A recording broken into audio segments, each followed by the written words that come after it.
नमस्कार मित्रों, कथा निधि चैनल पर आज हम एक पारिवारिक कहानी सुनने वाले हैं। कहानी का नाम है कंपैरिजन।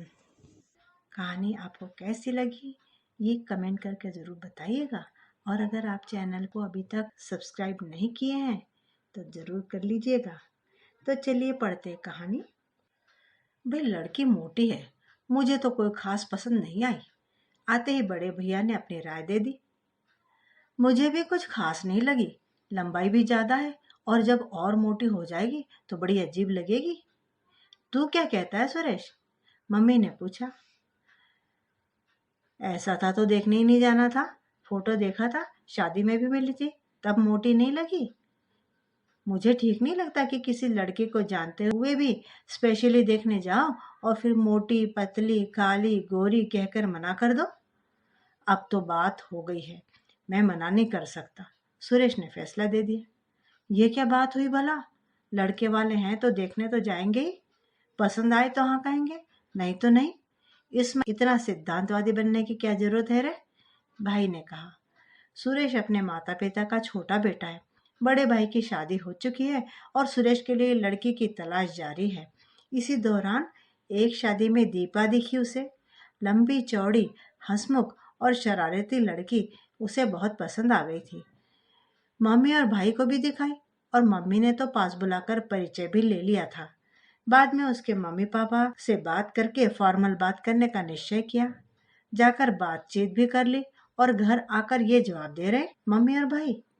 फिर भी नहीं माना सुरेश और तय हो ही गई शादी। अक्सर फोन पर वजन कम करने और अपने जेठानी की तरह बनने को बोलती सासू माँ बहुत गुस्सा आता दीपा को कि अभी से कंपैरिजन चालू कर दिया। फिर ये सोच कर रह जाती है कि हो सकता है अपने मोटापे से परेशान है। पर जब शादी करके गई तो जेठानी को देखकर सब समझ गई। दुबली पतली 35-40 किलो की जेठानी को देखा तो देखती ही रह गई दीपा। एकदम छोटी बच्ची जैसी लग रही थी। ये तुम्हारी जेठानी है रश्मि, इसी की तरह बनना है तुमको, एक आदर्श बहू।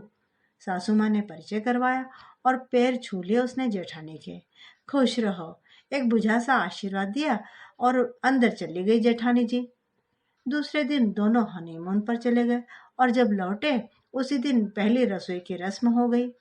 अब से इस घर की पूरी जिम्मेदारी तुम्हारे मजबूत कंधों पर है। भाई, मैं तो बूढ़ी हो गई, अब घुटने भी काम नहीं करते और रश्मि तो पहले से ही कमजोर है बेचारी। एक तुम ही ताकतवर कहलाने योग्य हो इस घर में, इसलिए आज से सारी जिम्मेदारियां तुम्हारी। जेठानी की ओर देखकर मुस्कुराते हुए बोली सासू माँ। जी, पर मैं तो नहीं हूँ, अभी इतनी बड़ी जिम्मेदारी कैसे ले सकती हूँ? संकोचवश पूछा दीपा ने। अरे तो हम किस लिए हैं, सब सिखा देंगे, महीने भर में पूरी ट्रेनिंग दे देंगे। क्यों रश्मि? जेठानी जी की ओर आंख मटकाते हुए बोली सासू माँ। हाँ, धीरे धीरे सब सीख जाओगी, अपनी सुई की नोक जैसी आवाज में धीरे से बोली जेठानी जी। अगले ही दिन, ये क्या गंदा कर रखा है, झाड़ू पोछा नहीं हुआ अभी तक? भुनभुनाते हुए कमरे से निकले भाई साहब। हाँ मम्मी जी, आज मीना नहीं आई अभी तक, 10 बज गए हैं, खाना बनाते बनाते पूछा दीपा ने। क्यों भाई, मीना क्यों आएगी जब तुमने पूरे घर की जिम्मेदारी ली है? अब से ये सब तुम्हें ही करना है। सासू माँ तो चल दी फरमान सुनाकर। चलो कोई बात नहीं, झाड़ू पोछा, बर्तन और खाना बनाना, इतना ही तो है। वैसे भी मम्मी कहती है काम करने से कोई नहीं मरता। चल दीपा, शुरू हो जा। दीपा ने खुद को तैयार किया और उठा ली जिम्मेदारियां अपने मजबूत कंधों पर। अब रोज यही होता। सासू माँ और जेठानी अपने अपने कमरे में बैठी रहती, या कभी कभी दोनों एक जगह बैठकर गॉसिप करती और दीपा काम करती रहती। उस पर थोड़ी सी भी मिस्टेक या देरी होने पर सासू माँ और भाई साहब के व्यंग्य बाण भी सुनने को मिलते, जो यहाँ से निकलकर सीधे मायके जाते थे। फिर मोटापा तो था ही, जो भी पहनती, मोटी लग रही हो, ये साड़ी रश्मि को दे दो, उस पर अच्छी लगेगी, कहकर मूड खराब कर देती सासू माँ। दीपा चुप रह जाती, पर धीरे धीरे नजर आने लगा था सुरेश को भी शादी को महीना भर ही हुआ था, इसलिए चाहकर भी वह बोल नहीं पा रहा था। पर दीपा की दिन ब दिन गिरती सेहत और गायब होती हंसी उसे परेशान कर रही थी, क्योंकि रोज रोज सुनकर कहीं न कहीं उसे भी महसूस होने लगा था कि वो मोटी है और इस चक्कर में एक टाइम खाना भी बंद कर दिया था उसने। आखिर एक दिन पूछा मम्मी से, क्या है ये सब? सारे काम दीपा ही क्यों करती है? और बाई भी बंद कर दिए तुमने? अरे तो क्या हुआ? इतनी मोटी तो है वह, घर के काम भी नहीं कर सकती। आराम करेगी तो ज्यादा मोटी ना हो जाएगी, फिर जचेगी भी नहीं तेरे साथ। इसीलिए उसके फायदे के लिए करवा रही हूँ सब। मम्मी ने सफाई दी। ऐसे घर के काम करने से पतले होते तो पहले तुम्हें करना चाहिए था मम्मी। और वो मोटी नहीं है, लंबी चौड़ी है, इसलिए ऐसा लगता है। और इससे अधिक दुबली तो वो चाहकर भी नहीं दिख सकती। अच्छा होगा आप भाभी से उसकी तुलना बंद कर दे और उसकी मदद किया करे, चिढ़कर बोला था सुरेश। हाँ, अब अपनी मम्मी से काम करवाएगा। देखता नहीं, घुटनों में तकलीफ है। और तेरी भाभी बेचारी दुबली पतली और कमजोर है, अभी बीमार हो गई तो? बच्चा भी छोटा है भी उसका। मम्मी ने जवाब दिया। हाँ भाई, जितना खाए उतना पचना भी तो चाहिए। अब इतना बड़ा शरीर है, थोड़ा हिल डुल लेगी तो कोई नुकसान नहीं हो जाएगा। ये भाई साहब का तर्क था। हाँ, आपकी बात भी सही है। सुरेश बहस नहीं करना चाहता था, इसलिए यह कहकर चुप हो गया।